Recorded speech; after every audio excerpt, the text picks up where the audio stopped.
Good evening, everyone, and here is the C-17A bracket M for the Malagasy What If Air Force in the workshop at Ivor Big Uns Limited, the well-known What If engineering firm, Ivor Big Uns.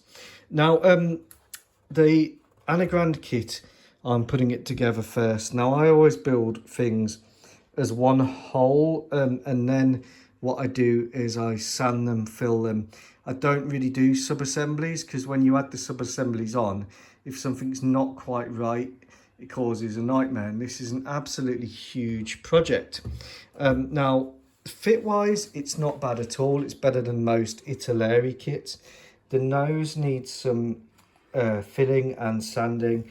I've started to fill and sand along the top here, but overall it's gone together quite well.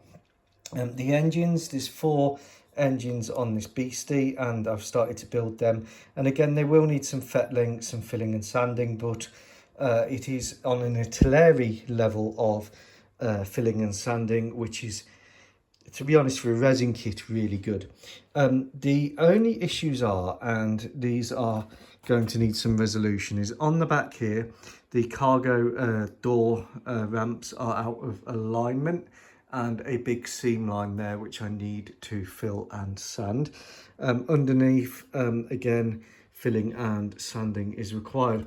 Now, I'm really contemplating doing it wheels up and on a stand, and the reason for that is because of the sponsons for the undercarriage.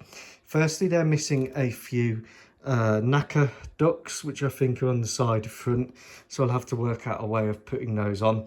But most importantly here, these hatches here, and my arm is going to start to shake because this thing weighs a ton. They are meant to open when it's landed, and the top of the landing gear kind of protrudes out of them. There's not really any way of me to do that, because if you look at this here underneath, it's pretty solid, and I think for that reason I might do it on a stand. Now, the downside of trying to do this on a stand is it weighs an absolute ton. I'm talking a ton. Now, I haven't nose weighted the front of the aircraft because the landing gear is resin, and I think if I add the weight to equal out this massive tailplane to the front, actually I'll get in the problem with the Revell A400 where the landing gear keeps snapping. So I'll put it out to a poll, see what you think, gear up or gear down. It is quite a simple kit. There are a few bits which I've spotted which are over detailed, such as these ribs on the nose, so I'm just sanding those down, getting rid of those. John, let me know if there's any other massive inaccuracies.